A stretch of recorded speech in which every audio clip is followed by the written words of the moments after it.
My name is Ethan Mitchell, 27 years old, and I have spent my entire life standing in the shadow of my younger brother Brandon.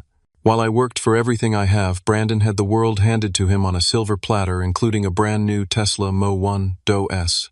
I never thought I would have to expose my own family, but when they tried to pin my brother's $80,000 mistake on me, I had no choice but to show them who I really am. Before I share my story, drop a comment, letting me know where you are watching from, and hit that like and subscribe button if you have ever been wrongfully blamed for something you did not do. I grew up in Brookline, a wealthy suburb just outside of Boston, Massachusetts. From the outside, we looked like the perfect American family, a beautiful colonial-style home with a manicured lawn, family vacations to exotic destinations every summer, and parents who showed up to every school event. My father, Robert, built a successful commercial real estate company from the ground up, while my mother, Diana, ran a high-end interior design firm that catered to Boston's elite. Their combined success afforded us a lifestyle that most would envy, but beneath the surface there was always an unspoken hierarchy in our home. From as early as I can remember, there were two sets of rules in the Mitchell household, one for me and an entirely different set for Brandon. When I turned 15, my parents informed me that if I wanted spending money, I needed to get a job. I spent my sophomore year of high school bagging groceries at the local supermarket, saving every penny I earned. Meanwhile, Brandon received a generous weekly allowance that exceeded my bi-weekly paycheck with no expectations attached. When I turned 16, I asked my parents if they would help me buy a car. My father looked up from his newspaper and said, "Son, nothing teaches responsibility like earning something yourself." I took those words to heart. I spent the next year and a half working extra shifts, eventually saving enough to buy a 10-year-old Honda Civic with 120,000 miles on it. The day I drove that car home was one of my proudest moments. 3 years later, when Brandon turned 16, our parents surprised him with a brand new Audi A4, his first car to learn responsibility, as they called it. When I expressed that this seemed unfair, my mother patted my shoulder and said, "Your brother needs more encouragement than you do, Ethan.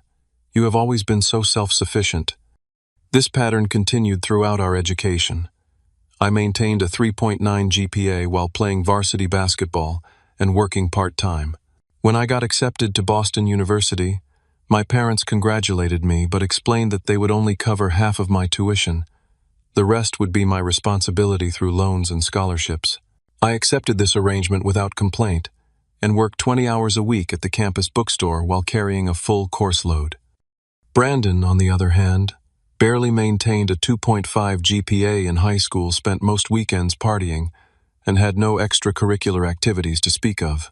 When he was accepted to Northeastern University, likely due to a generous donation from our father, our parents threw him a lavish party and promised to cover all expenses, including a furnished apartment downtown, so he would not have to deal with the stress of dorm life. Despite having every advantage, Brandon dropped out after 3 semesters, claiming the program was not the right fit. Our parents immediately supported his decision and funded his enrollment in an expensive film production program in Los Angeles. 6 months later, he was back home, having decided filmmaking was not his passion after all.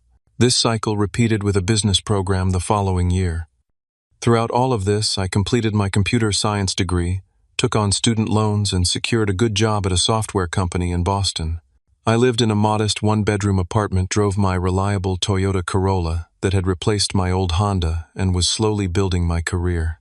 I had learned long ago that comparing my life to Brandon's would only lead to resentment, so I focused on my own path and tried to maintain a cordial relationship with my family. Every Sunday we would gather at my parents' house for dinner, a tradition my mother insisted upon to keep the family close. These dinners were exercises in restraint for me, as the conversation inevitably centered around Brandon's latest interests or my parents' attempts to help him find his path. My accomplishments at work were acknowledged with quick congratulations before the topic changed to something related to Brandon. My best friend Marcus, who had witnessed this dynamic since we were children, often questioned why I continued to subject myself to these dinners. "You are a glutton for punishment," he would say. But despite everything, they were still my family, and some part of me still craved their approval. My girlfriend, Kayla, whom I had been dating for 2 years, was less patient with the situation. After attending several family dinners, she pointed out how my parents consistently undermined my achievements while praising Brandon for the smallest efforts. "They do not even realize they are doing it," she observed. "It is so ingrained in how they see both of you." I knew she was right, but I had made peace with it, or so I thought.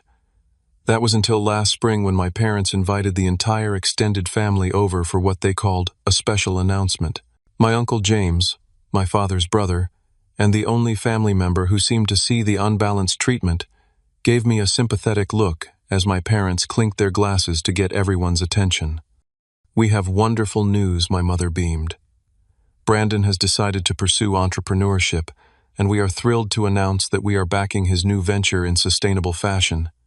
The room erupted in applause as my father added, "He will be launching his own clothing line, and we have set him up with all the resources he needs to succeed."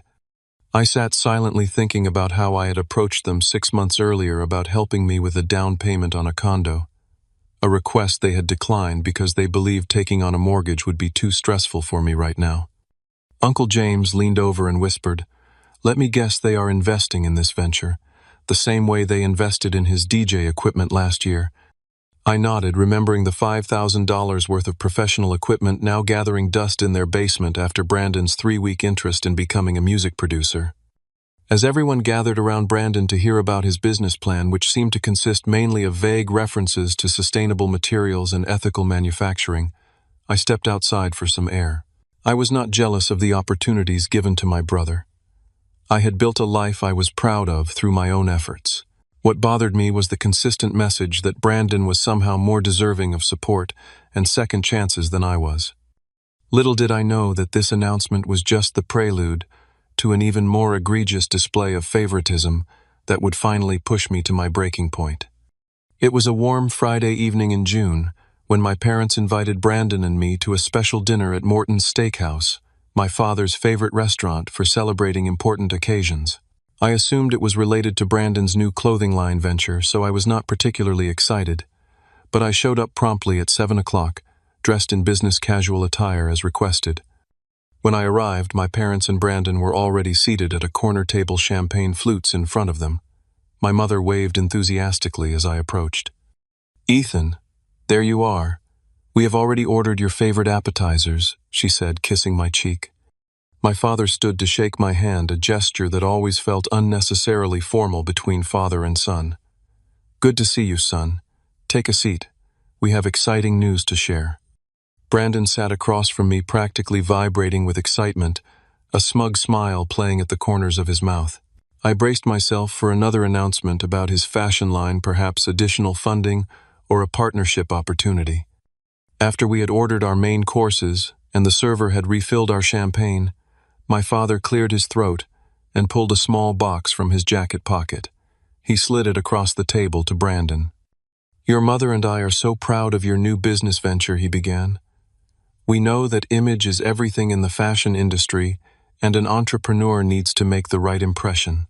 So we decided you need the right vehicle to reflect your brand's values." Brandon opened the box with theatrical slowness, though he clearly knew what was inside.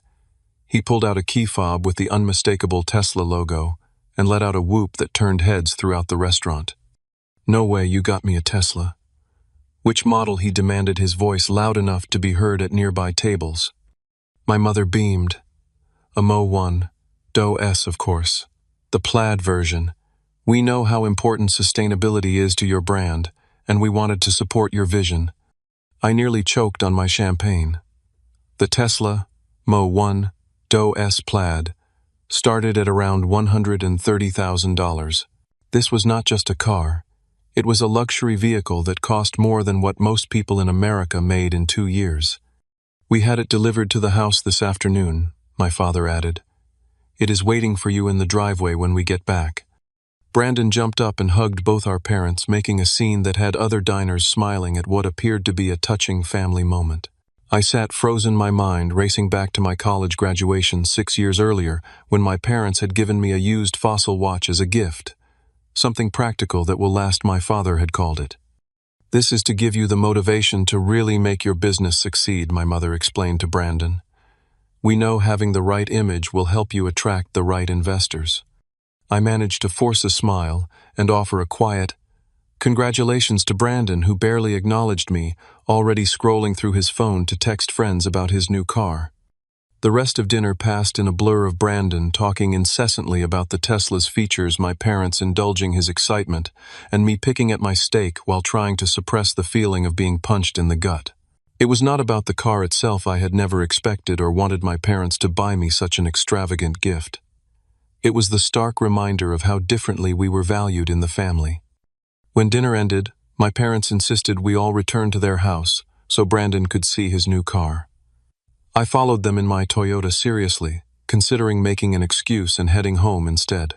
But some masochistic part of me needed to witness the full extent of this display. The Tesla sat in the driveway of my parents' home, gleaming under the outdoor lights' midnight silver metallic paint, with every possible upgrade. Brandon circled it like a predator, running his hands over the smooth exterior before jumping into the driver's seat and exploring the massive touchscreen.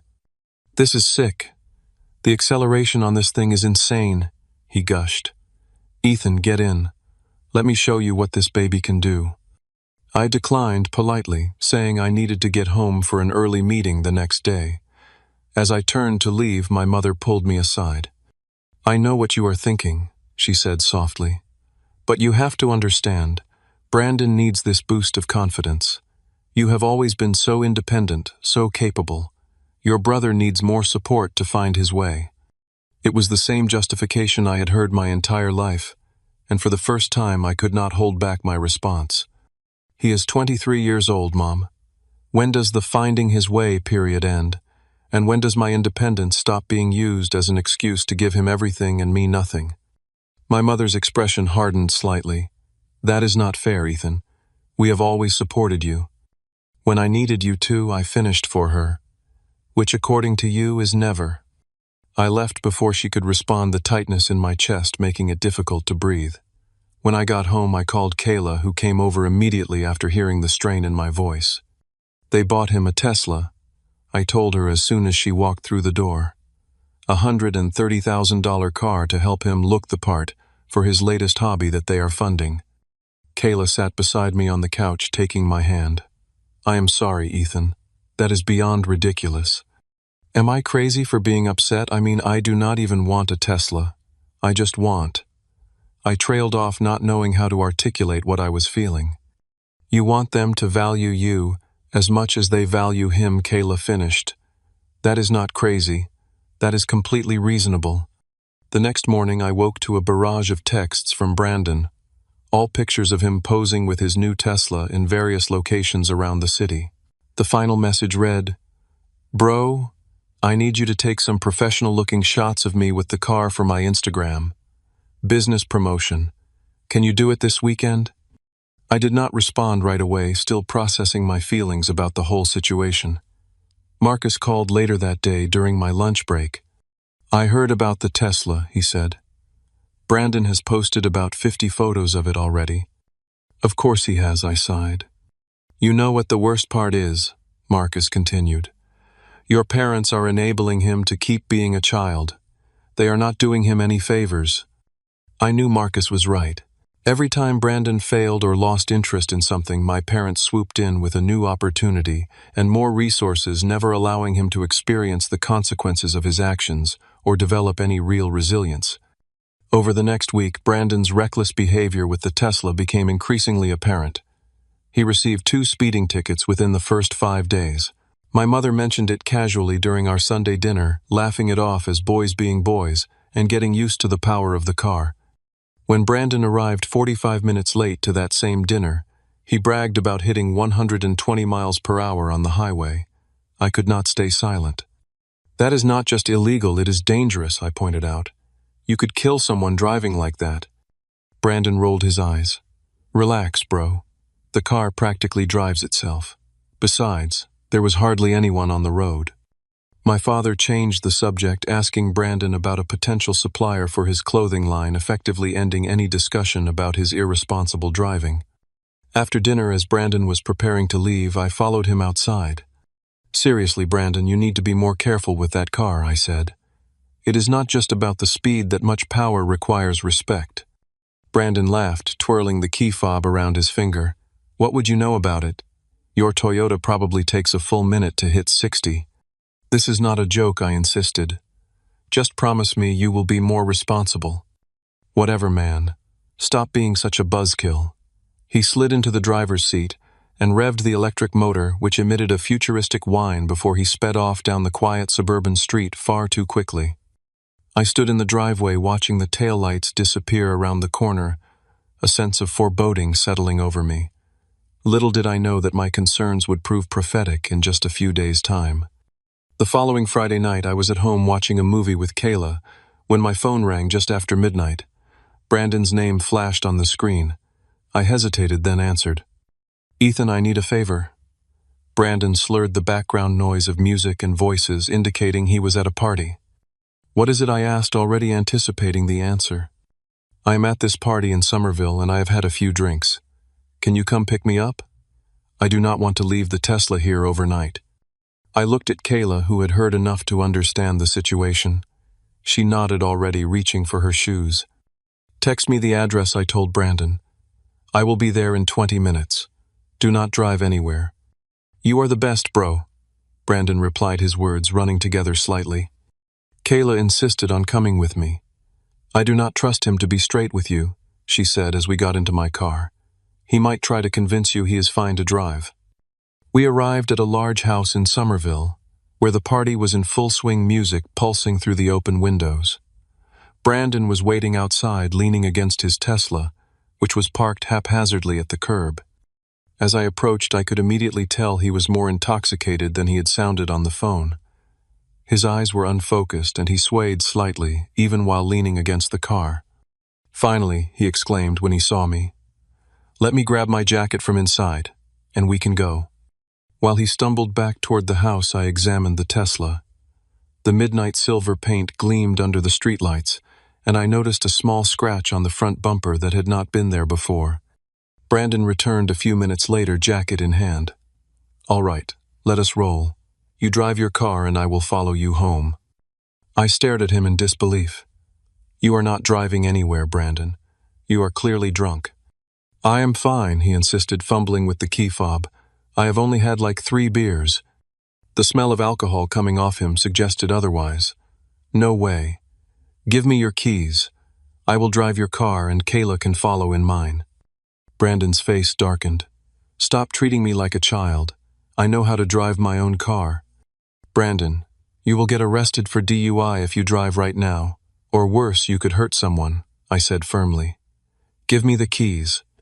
He attempted to move past me toward the driver's side door. I stepped in front of him, blocking his path. Move, Ethan, he demanded, his voice rising. I am not letting you drive drunk. Brandon suddenly shoved me hard, causing me to stumble backward.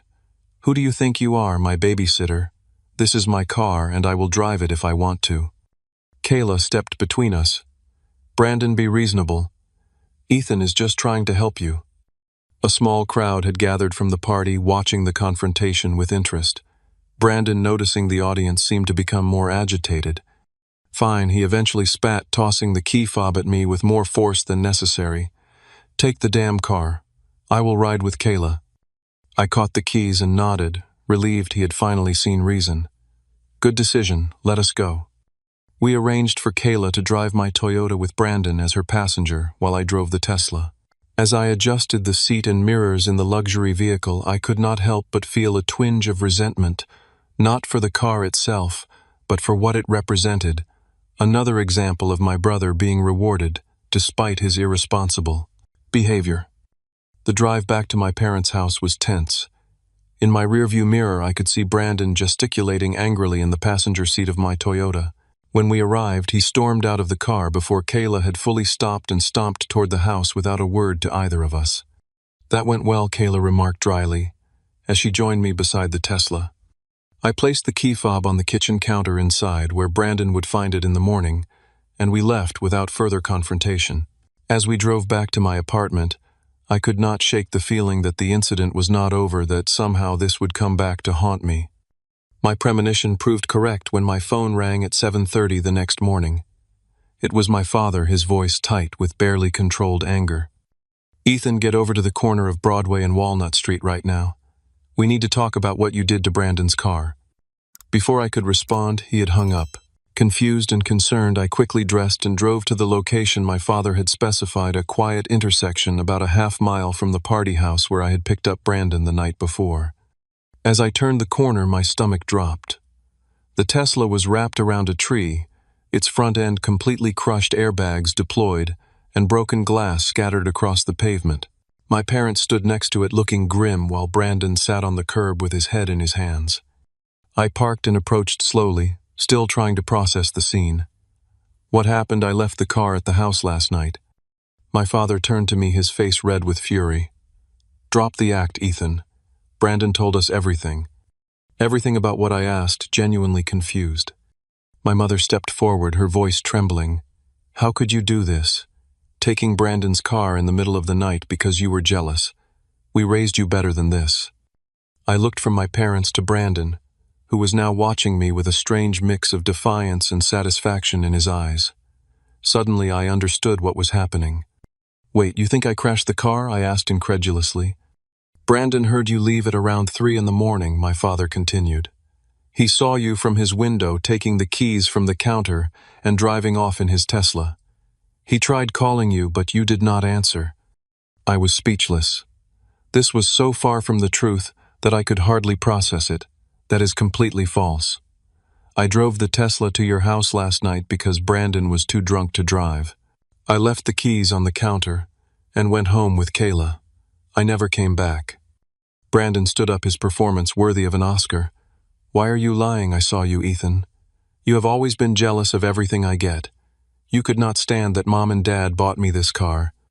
This is insane, I said, turning to my parents. I was home with Kayla all night after dropping off Brandon. Check my phone's location history if you do not believe me. My mother shook her head sadly. Your phone could have been anywhere. You could have left it at home. So you believe him over me. Without any evidence, I could not keep the hurt from my voice. My father stepped closer, lowering his voice. The evidence is right there, he said, pointing to the wrecked Tesla. And your brother has no reason to lie about this. I laughed bitterly at that. No reason except avoiding responsibility for his own actions, which has been his specialty his entire life. That is enough, my father snapped. The insurance will not cover this because they consider it unauthorized use. The repairs will cost at least $30,000, and you are going to pay for them. I stared at him in disbelief. I am not paying for a car I did not crash. My mother's eyes filled with tears. Ethan, please, just take responsibility for what you did. We can work out a payment plan if you need to. It was at that moment that I realized how completely the family dynamic was broken. Not only was Brandon lying, but my parents were so invested in their perception of him as the one who needed protection that they were willing to believe the worst of me without question. Call me when you are ready to hear the truth, I said quietly, turning to leave. If you walk away from this, Ethan, my father called after me, do not bother coming to Sunday dinner or any family event until you make this right. I paused but did not turn around. I guess I will see you when you come to your senses then. As I drove away, my phone began buzzing with texts from my parents demanding I reconsider, followed by a detailed estimate for the Tesla repairs. By that afternoon, family friends were calling, having heard Brandon's version of events, how his jealous older brother had stolen and wrecked his new car in a fit of envy. The Walkers, longtime friends of my parents, who had always adored Brandon, left a particularly hurtful voicemail. We always thought you were the responsible one, Ethan. We are so disappointed to hear about your behavior. Jealousy is a terrible thing. That night alone in my apartment after Kayla had gone home, I finally broke down. Years of being the responsible one while watching Brandon get everything he wanted had built a reservoir of pain that I had never fully acknowledged. Now being falsely accused and ostracized by my own family, that dam burst. I sat on my kitchen floor back against the cabinets and cried for the first time in years, not just for the current injustice, but for a lifetime of being valued less than my brother in the eyes of the people who should have loved us equally. For 3 days I existed in a fog of hurt and disbelief. I went to work, came home, and ignored the continuing messages from my parents, which had evolved from anger to guilt-tripping. "We raised you to be responsible, Ethan. We are so disappointed. Your brother is devastated by your betrayal. This family needs to stick together, not tear each other apart." On the fourth day, my Uncle James called. Unlike the others, he began the conversation differently. "Ethan, I do not believe for 1 second that you took that car," he said without preamble. "I know my nephew, and that is not who you are." His words were like a lifeline thrown to a drowning man. "Thank you," I managed, my voice thick with emotion. "No one else believes me." "I have watched how they treat you compared to Brandon for years," Uncle James continued. "Robert is my brother, and I love him, but he and Diana have been blind when it comes to your brother. They have created this monster by never holding him accountable." We talked for nearly an hour, Uncle James listening as I recounted the events of that night in detail. When I finished, he was quiet for a moment before speaking again. "You need evidence, Ethan. Clear, irrefutable proof that Brandon is lying. Otherwise, this pattern will continue forever." "What kind of evidence could I possibly get now?" I asked. "It has been days since it happened." "Think like a detective," Uncle James suggested. "Where was the party? Are there security cameras nearby? Witnesses who saw Brandon return to the car? Digital footprints? Your generation documents? Everything. There has to be something." After we hung up, I sat at my kitchen table with a notepad and began mapping out a plan. The party had been at a house on a fairly busy street in Somerville. Many of the businesses and apartment buildings in that area had security cameras. The Tesla itself had cameras that recorded constantly when the vehicle was in motion. Brandon had been visibly intoxicated, which meant others at the party must have seen his condition. I started methodically focusing first on the location. The next day after work, I returned to the street where the party had been held. I noted 3 businesses with visible security cameras, a convenience store on the corner, a small apartment building with a security system, and a restaurant across the street. I approached each establishment, explaining my situation honestly.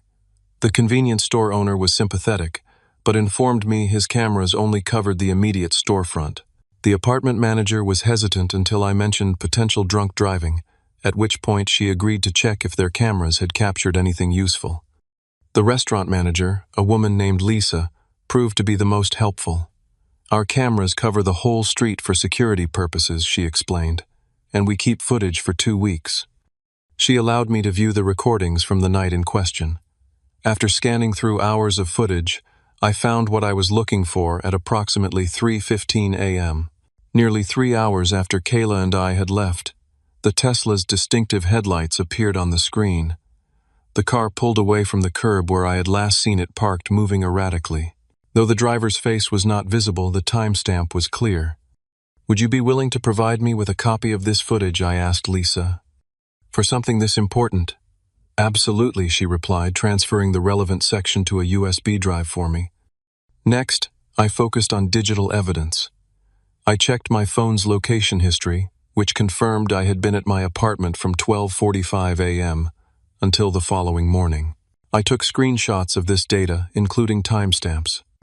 I also realized that Kayla and I had taken a selfie in my apartment after returning home that night, the timestamp reading 12:52 a.m. The background clearly showed we were in my living room. Then I remembered something crucial.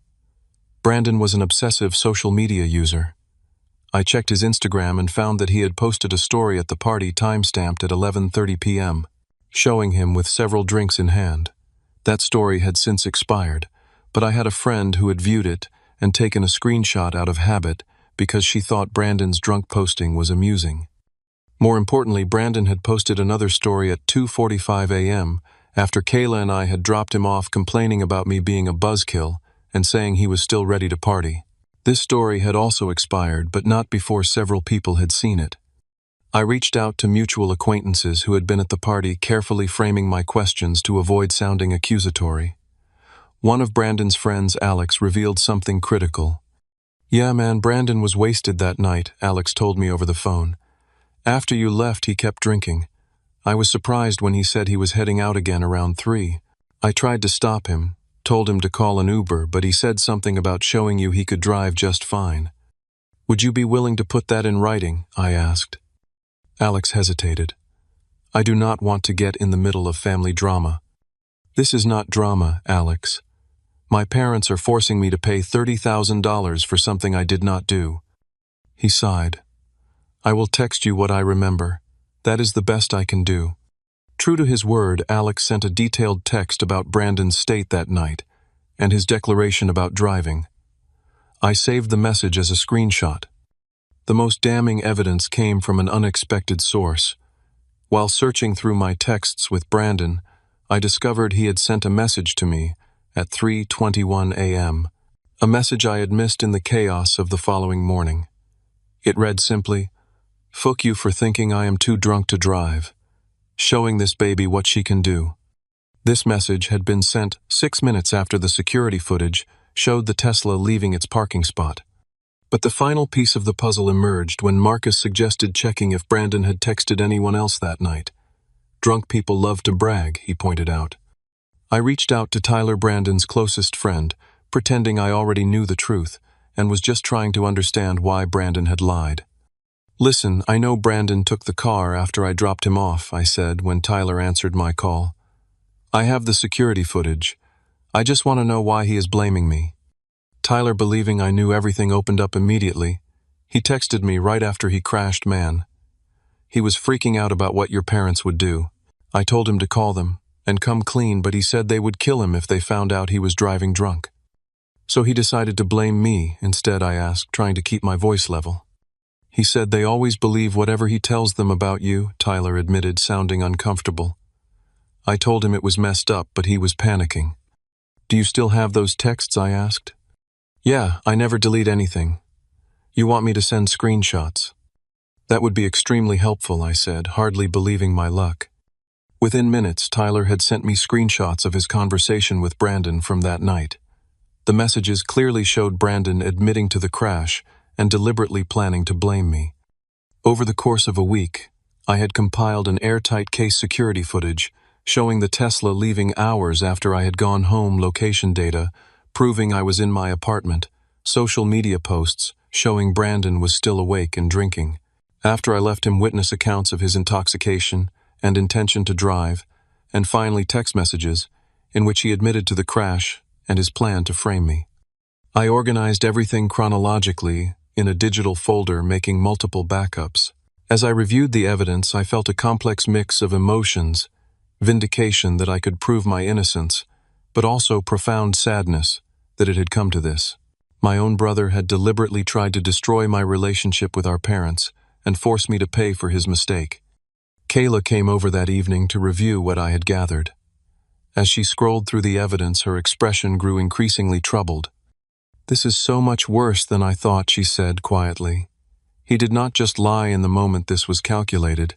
He saw an opportunity to avoid consequences and took it regardless of how it would affect you. The question now is what to do with all of this, I said. Part of me wants to just email everything to my parents and be done with it. No, Kayla said firmly. This needs to happen in person. They need to see your face when the truth comes out, and more importantly, they need to see Brandon's face when he is confronted with evidence he cannot deny. I knew she was right. This was not just about clearing my name. It was about finally addressing the dysfunctional family dynamic that had allowed this situation to develop in the first place. I will call them tomorrow, I decided. Request a family meeting to discuss the situation. They will think I am coming to apologize and agree to pay for the repairs. Are you ready for this? Marcus asked when I told him my plan the next day. This is going to change your family forever. I thought about his question carefully before answering. The family I thought I had never existed in the first place. Maybe it is time to build something real from the ashes. The following Saturday, I arrived at my parents' house at the agreed-upon time of 4 o'clock. I had dressed deliberately in a button-down shirt and slacks, professional, serious attire that matched the gravity of what I was about to do. I carried a laptop bag containing my computer and a USB drive with all the evidence, as well as printed copies as backup. My mother answered the door with a tight smile. Ethan, we are so glad you decided to come. We have been worried about you. The living room had been arranged like a tribunal. My father sat in his leather armchair, my mother took her place on the sofa, and Brandon lounged in the window seat, a smug expression on his face. He clearly believed this meeting was about my surrender and apology. Before we start, my father began, we want you to know that we appreciate you coming to resolve this situation. Family needs to stick together even through difficult times. I nodded but remained standing. I agree that family is important. That is why I am here, because the truth matters, especially among family. My father frowned slightly at my tone. Well, we know the truth, Ethan. What matters now is how we move forward. We have worked out a payment plan that should be manageable with your salary. I am not here to discuss a payment plan, I interrupted calmly. I am here to show you what actually happened that night. Brandon shifted uncomfortably in his seat, the first sign of nervousness I had seen from him. We already know what happened, he said quickly. Can we just move on? No, we cannot, I replied, opening my laptop on the coffee table. What you all think happened and what actually happened are very different things. My mother sighed. Ethan, prolonging this is not helping anyone. Please just give me 15 minutes to show you what I have found. After that, if you still believe I should pay for the repairs, I will leave and never bring it up again. My father hesitated, then nodded curtly. 15 minutes. I began methodically, starting with a timeline of events that night. At approximately 11:45 p.m., Brandon called me to pick him up from a party because he was too intoxicated to drive. Kayla and I arrived at approximately 12:15 a.m. Brandon was visibly drunk, as these photos from his own Instagram show. I displayed the screenshots of Brandon's social media posts from the party, including the ones showing him with multiple drinks. After an argument in which Brandon initially insisted he could drive, I took his keys and drove the Tesla back here, while Kayla drove Brandon in my car. We arrived at approximately 12:35 a.m., at which point I placed the keys on the kitchen counter and left with Kayla. We returned to my apartment at 12:45 a.m. I showed them the selfie Kayla and I had taken in my apartment with its timestamp, followed by screenshots of my phone's location data, showing I remained at my address until the following morning. Brandon was now sitting upright, his casual demeanor replaced by tense alertness. That does not prove anything. You could have come back later. That brings me to the next piece of evidence, I continued unfazed. Security footage from the restaurant across from the party house. I played the video showing the Tesla pulling away at 3:15 a.m., its movements erratic and unsteady. My father leaned forward, frowning. This could be anyone driving. We cannot see who is behind the wheel. True, I acknowledged, but consider this. I displayed the screenshot of Brandon's text to me at 3:21 a.m. Fuck you far, thinking I am too drunk to drive, showing this baby what she can do. My mother gasped softly. Brandon jumped to his feet. He could have fabricated that text, he protested, his voice rising. Phone records can verify its authenticity, I replied calmly. But if you need more evidence, I have statements from people who were at the party. I read Alex's account of Brandon continuing to drink after Kayla and I left, and his declaration about going to drive despite being intoxicated. Brandon's face had lost its color. These are just my friends covering for you. Why would your friends cover for me, Brandon? I asked quietly. They barely know me. Then I played my trump card. But perhaps the most convincing evidence comes from your best friend Tyler. I displayed the screenshots of Brandon's text conversation with Tyler immediately after the crash, where he explicitly admitted to driving drunk, crashing the car, and planning to blame me because my parents always believe whatever I blame. Tell them about Ethan. The room fell into stunned silence. My mother covered her mouth with her hand, tears forming in her eyes. My father stared at the screen, the color draining from his face. Brandon exploded. You had no right to go through my private conversations. This is an invasion of privacy. I did not go through anything, I replied. Tyler sent these to me willingly when he realized what you were doing. My father finally spoke, his voice uncharacteristically subdued. Brandon, is this true? Did you lie about Ethan taking the car? Brandon looked from our father to me, then to our mother, searching for an ally and finding none. His defense crumbled visibly. "You do not understand the pressure I am under," he shouted. "The business, the expectations. It was one mistake. Ethan has always been the perfect son, never making any mistakes, making me look bad by comparison. For once I thought he could take the fall." "Take the fall," my father repeated incredulously. "For drunk driving, for destroying a $130,000 car, for lying to our faces." My mother was openly crying now. "How could you do this, Brandon? How could you try to blame your brother?" Brandon's strategy shifted instantly from denial to victimhood. "I was scared, I panicked, I knew you would be so disappointed in me. So instead you tried to destroy your brother's relationship with us," my father said, his voice hardening. "You tried to force him to pay $30,000 for your mistake." I stood silently watching as the family dynamic I had known my entire life began to unravel before my eyes. Part of me had expected to feel satisfaction at this moment, but instead I felt a profound sadness for all of us, for the lies we had lived with, for the preferential treatment that had shaped both Brandon and me in harmful ways. Brandon turned on me suddenly, his face contorted with rage. "You just could not let it go, could you?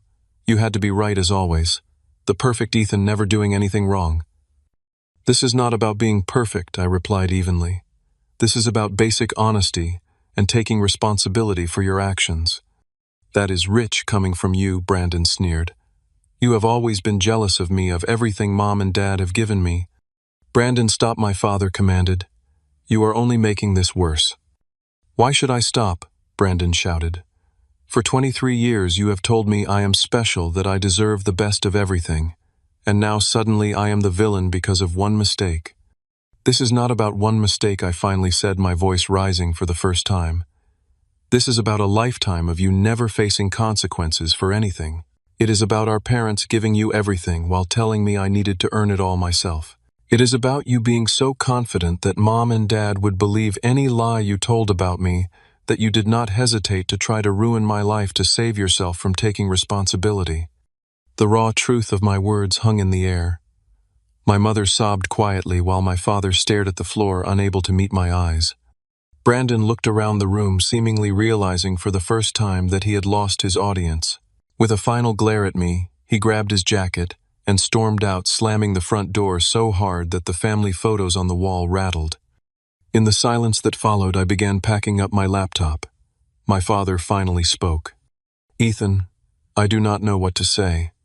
"You do not need to say anything right now," I replied, closing my laptop bag. "I think we all need time to process this." "How can you be so calm?" my mother asked through her tears. "After what we accused you of?" I looked at her thoughtfully. "Because for the first time in my life, I know exactly where I stand. And it is not where I thought I was standing all these years." As I moved toward the door, my father stood. "Son, please do not leave like this. We need to talk about what happened." "We will," I assured him, "but not today. I have said what I needed to say, and I have shown you the truth. What happens next is up to you both." I left them sitting in their perfect living room, surrounded by the debris of the family narrative they had constructed over decades. As I drove away, my phone began buzzing with texts from my parents, asking me to come back, saying we needed to talk this through as a family. I did not respond. For the first time in my life, I was setting the terms of my relationship with my family, and I needed space to determine what those terms would be. For 2 weeks, I maintained my distance from my family. I declined calls from my parents, responded to their increasingly desperate texts with brief assurances that I was fine but needed time, and ignored Brandon's messages entirely. This period of silence was not about punishment. It was about giving myself the space to process a lifetime of family dynamics that had been exposed in a single afternoon. During this time, I learned from Uncle James that Brandon had launched a preemptive campaign to discredit me to the extended family, claiming I had manipulated evidence to make him look bad out of jealousy. Most relatives accustomed to my parents' narrative about their sons initially believed him. The tide began to turn at a family birthday celebration that I did not attend. According to Uncle James, who called me the next day, Brandon had been unusually subdued until someone mentioned the Tesla incident. "That is when your brother made the mistake of trying to paint you as the villain again," Uncle James recounted. I had enough at that point. I stood up and told everyone that I had seen the evidence myself, that you had irrefutable proof of what really happened. How did they react? I asked, genuinely curious. Your cousin Emma asked why Brandon would lie about something so serious. Your Aunt Patricia wanted to know why your parents had been so quick to believe him over you. It was like watching dominoes fall. Suddenly, everyone was questioning the family story they had accepted for years. Brandon had apparently stormed out of that gathering too, while my parents sat in uncomfortable silence, as their parenting choices were openly questioned by family members for the first time. The first direct contact came from my mother, a text that read, "Ethan, I know you need space and I respect that. I just want you to know that I am so sorry. What we did was unforgivable. When you are ready, I would like to talk." It was the first time I could remember my mother acknowledging she had made a mistake regarding Brandon, let alone apologizing for it. I did not respond immediately, still sorting through my feelings. 3 days later, my father sent an email, formal and businesslike, as was his way. "Ethan, I hope this message finds you well. After considerable reflection on the events of the past month, I feel it is necessary to address the serious errors in judgment that occurred. The fact that your mother and I were so quick to believe Brandon's account without giving you the benefit of the doubt represents a failure on our part as parents. We have initiated discussions with Brandon about his actions and the consequences thereof. When you feel ready to re-engage, I believe it would be productive for us to discuss how to move forward as a family. While I understand that trust has been severely damaged, I hope we can begin the process of repair. Regards, Dad." The email was stiff and formal, but coming from my father, it represented a significant admission of wrongdoing. Still, I noted that he framed the issue as a single incident rather than acknowledging the years of preferential treatment that had enabled Brandon's behavior in the first place. Brandon's message came a few days later, a text that read, simply, "I messed up. Sorry." The brevity and lack of specificity made it clear this was a perfunctory apology, likely prompted by our parents, rather than stemming from genuine remorse. During these weeks of separation from my family, I focused on the relationships that had sustained me through the crisis. Kayla and I grew closer as she supported me through the emotional aftermath of the confrontation. Marcus checked in daily, providing both distraction and perspective when I needed it. I also found myself engaging in more self-care than I ever had before, reading books on family dynamics, meditating to process my emotions, and even speaking with a therapist to help make sense of my family history and my path forward. Exactly 17 days after the confrontation, there was a knock at my apartment door. When I opened it, I found my father standing there looking uncharacteristically uncertain. "May I come in?" he asked, his usual commanding presence diminished somehow. I hesitated, then stepped aside to let him enter. We sat in my small living room, an uncomfortable silence stretching between us. "I did not call ahead because I was afraid you would say no," he finally admitted. "I might have," I acknowledged. My father looked around my modest apartment with new eyes, as if seeing it, and by extension my life, clearly for the first time. "You have built a good life for yourself," he said quietly, "without much help from us." "I did what you told me to do," I replied. "I earned everything myself." He winced slightly at having his words reflected back to him. "I thought I was teaching you self-reliance. I thought it was the right thing to do. With Brandon," he trailed off. "With Brandon, you thought the right thing was to give him everything without requiring any effort or responsibility I finished for him." My father nodded slowly. "We thought he needed more support, more confidence. We were trying to help him find his way. And instead you created a person who believes he is entitled to everything and responsible for nothing." The blunt assessment hung in the air between us. My father did not argue. "Your mother and I have been doing a lot of thinking," he said after a long pause, "about the way we raised you both, about the different standards we set. We did not see it clearly until now." It was the closest my father had ever come to admitting a fundamental flaw in his parenting approach. I remained silent, waiting for him to continue. "Brandon moved out yesterday," he said.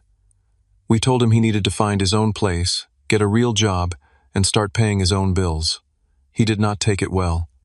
I could imagine the scene. Brandon, who had never faced real consequences in his life, suddenly confronted with basic adult expectations. "That must have been difficult," I said, not without sympathy. Years of enabling would make this transition painful for everyone involved. "It was necessary," my father replied firmly. "Long overdue." We talked for nearly 2 hours, covering ground we had never explored before. For the first time, my father listened more than he spoke, asking about my experiences growing up, my perspective on family events I had previously kept to myself. Though he occasionally became defensive, he made a visible effort to hear me out. As he prepared to leave, he hesitated at the door. "Your mother would very much like to see you, when you are ready." 3 days later, I agreed to meet my mother for coffee at a neutral location, a cafe halfway between my apartment and their house. She was already waiting when I arrived, looking smaller and more vulnerable than I was accustomed to seeing her. Unlike my father's somewhat clinical approach, my mother's emotions were raw and immediate. "I cannot stop thinking about how we failed you," she said, tears forming almost immediately. "How I failed you. I always told myself I was being fair, that you were stronger and did not need the same support Brandon did. But that was not fair at all, was it?" Her acknowledgement was more direct than my father's had been, and it caught me off guard. "No," I replied honestly, "it was not. I convinced myself that loving my children equally meant giving them different things based on what I thought they needed," she continued. "But somewhere along the way I stopped seeing what you actually needed. Acknowledgement, support, belief, and only saw what I wanted to see." We talked about specific moments throughout my childhood and young adulthood when I had felt overlooked or undervalued. Unlike previous conversations where she had dismissed my feelings or justified the disparate treatment, this time she listened with genuine remorse. "I cannot change the past," she said finally, "but I want to do better moving forward. If you will let me." The conversation was painful but cleansing in a way I had not anticipated. As we parted, my mother hugged me tightly and whispered, "I am so proud of the man you have become, Ethan, despite us, not because of us." A week later, I received an email from both my parents suggesting family therapy to address the patterns that have damaged our relationships with both our sons. It was a step in the right direction, though I noted the subtle framing that positioned the problem as affecting both Brandon and me equally, rather than acknowledging that Brandon had been harmed by overindulgence while I had been harmed by overindulgence. Emotional neglect. Still, it was progress. I agreed to attend an initial session with the caveat that I would decide after that whether to continue. During this period, Brandon's behavior followed a predictable pattern. After moving into an apartment that our parents were still partially subsidizing, he continued to struggle with basic adult responsibilities. He was hired at an entry-level marketing position that a friend of my father had arranged, only to be fired 3 weeks later for repeatedly arriving late and unprepared. Rather than learning from this experience, Brandon blamed his boss for having it out for him and complained to our parents about the impossible expectations of the working world. For the first time, however, they did not immediately rescue him. My father offered to help him update his resume, but made it clear that finding the next job was Brandon's responsibility. This new approach led to increased tension between Brandon and our parents. Uncle James reported that Sunday dinners had become strained affairs with Brandon, alternating between sullen silence and outbursts about how unfairly he was being treated. The irony that this was exactly how I had been treated my entire life seemed lost on him. As I observed these changes from a distance, I experienced a complex mix of emotions. There was validation in seeing my parents finally recognize the harmful patterns in our family, but also sadness for the years lost to those patterns. There was sympathy for Brandon, who was ill-equipped for the real world due to our parents' enabling but also lingering anger at his willingness to sacrifice me to protect himself. Kayla helped me navigate these conflicting feelings. "You can acknowledge the progress without pretending everything is fixed," she pointed out. "And you can feel sorry for Brandon while still holding him accountable for his choices. I keep wondering if I should have done this years ago," I admitted to her one evening as we discussed the ongoing family situation. "Stood up for myself, forced them to see what was happening." Maybe she acknowledged, "But you were not ready then, and they might not have been ready to hear it. Sometimes things happen when they need to happen." Her perspective helped me focus on the path forward rather than regretting the past. I began to see that while I could not change my family's history, I could influence its future by maintaining clear boundaries and honest communication. When I spoke with Marcus about whether to forgive my family, particularly Brandon, he offered characteristically straightforward advice. Forgiveness is not about wiping the slate clean. It is about deciding not to let their actions define your life moving forward. You can forgive without forgetting or trusting them immediately. It was this conversation that helped me formulate my approach to family healing, not rushing to declare all wounds healed, but being open to gradual demonstrated change while protecting my own emotional well-being. 6 months after the confrontation that had shattered our family's carefully constructed narrative, we gathered for Thanksgiving at my parents' house. The dynamics in the room were markedly different from any holiday gathering I could remember. Brandon sat quietly at one end of the table, his usual domination of the conversation noticeably absent. He had finally secured a job at a retail store, not the glamorous career he had envisioned, but honest work that he had obtained without our parents' intervention. Though he still struggled with showing up consistently, he had managed to keep this position for nearly 2 months, a small but significant sign of growth. My parents had undergone the most visible transformation. The family therapy sessions, which I had ultimately agreed to continue, had created a space for honest communication that had been lacking for decades. My father, always stoic and certain, had begun to acknowledge his role in creating the unhealthy family dynamic. My mother, who had spent years rationalizing the disparate treatment of her sons, was learning to recognize and check her impulse to shield Brandon from consequences. The most profound change, however, was in how they related to me. For the first time in my adult life, my parents asked genuine questions about my work, my goals, and my perspective. They listened when I spoke, without immediately shifting attention to Brandon. When I mentioned a promotion I had received at work, they celebrated it without qualification. "We would like to take you and Kayla out to dinner to celebrate," my father offered. "Somewhere nice, your choice." In the past, such an offer would have been extended only to Brandon, with my achievements deemed expected, and therefore unremarkable. The change was subtle but significant. Brandon, for his part, still harbored resentment toward me for ending what he saw as his entitled way of life. He was cordial but distant occasionally, making passive-aggressive comments that revealed his lingering bitterness. "Must be nice to be the golden child now," he muttered during dessert after our mother had asked about my plans to possibly buy a condo.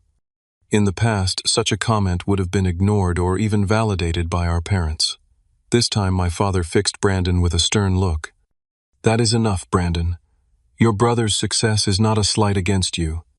Brandon fell silent, unused to being held accountable for his words. I felt no satisfaction in his discomfort, only hope that this new accountability might eventually help him grow into a more responsible adult. After dinner, Uncle James pulled me aside. "I have never been prouder of you than I am right now," he said quietly. "Not just for standing up for yourself, but for how you have handled the aftermath, with dignity." His words meant more than he could know. Throughout the painful process of family reconstruction, I had strived to remain measured and fair, to advocate for my needs without seeking revenge or wallowing in past hurts. The healing was far from complete. There were still moments when old patterns emerged, my mother occasionally slipping into making excuses for Brandon's behavior, my father sometimes dismissing emotions as irrelevant. But these instances were now recognized and addressed either in the moment or in our ongoing therapy sessions. As for my own life, the shift in family dynamics had coincided with positive changes in other areas. The confidence I had gained from finally standing up for myself had spilled over into my professional life, leading to more assertive contributions at work and the subsequent promotion. Kayla and I had decided to move in together, a step toward the future we were building. Most importantly, I had learned to trust my own perception of reality, even when others questioned it. The gaslighting I had experienced throughout my life, being told that the preferential treatment I observed was not happening or was justified, had created a habit of doubting my own experiences. Breaking free from that doubt had been liberating. One evening in late December, as Kayla and I decorated our new shared apartment for the holidays, I found myself reflecting on the journey of the past 6 months. I never expected that exposing the truth about the Tesla would change everything so fundamentally, I told her, as we hung lights around the living room window. It was never really about the car, she pointed out. The car was just the catalyst that finally made the underlying issues impossible to ignore. She was right, of course. The Tesla incident had merely been the breaking point in a lifetime of imbalance. The crash had damaged more than just an expensive vehicle, it had cracked the foundation of lies our family had been built upon. And paradoxically, that destruction had created the opportunity for something healthier to emerge. Brandon and I would likely never have the close brotherly relationship that might have developed under different circumstances. Too much water had passed under that bridge. But we were learning to interact with a new honesty, without the artificial hierarchy that had previously defined our relationship. My parents were working to repair the damage their unequal treatment had caused, though I recognized that old habits died hard. Their progress was inconsistent but genuine, and I had made peace with the fact that perfect fairness was an unrealistic expectation. What mattered was their willingness to acknowledge the past and commit to doing better. As for me, I had discovered strength. I did not know I possessed the courage to stand firm in my truth, even when those I loved tried to deny it. That knowledge could never be taken from me regardless of what happened with my family in the future. The lesson I carried forward was both simple and profound. Self-respect must come before family peace. Real love includes accountability. Standing up for yourself is not selfish, it is necessary. And sometimes the hardest step to take is standing up to those you love even when you know it will cause pain. The truth has a way of surfacing no matter how deeply it is buried or how convincing the alternative narrative might be. In exposing that truth, I had not only cleared my name, but had also unexpectedly created the possibility of healing for everyone involved. The journey continues, with progress measured not in grand gestures, but in small moments of honesty, accountability, and genuine connection. It is a path we are all still learning to walk, sometimes stumbling, sometimes striding forward with confidence, but always moving towards something more authentic than what came before. Have you ever had to stand up to your family to protect yourself? How did you handle that difficult situation? I would love to hear your stories in the comments below.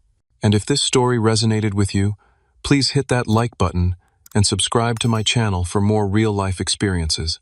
Share this with someone who might need to hear that standing up for themselves is not just okay, it is necessary. Thank you for listening, and remember that sometimes the most difficult steps we take lead us exactly where we need to be.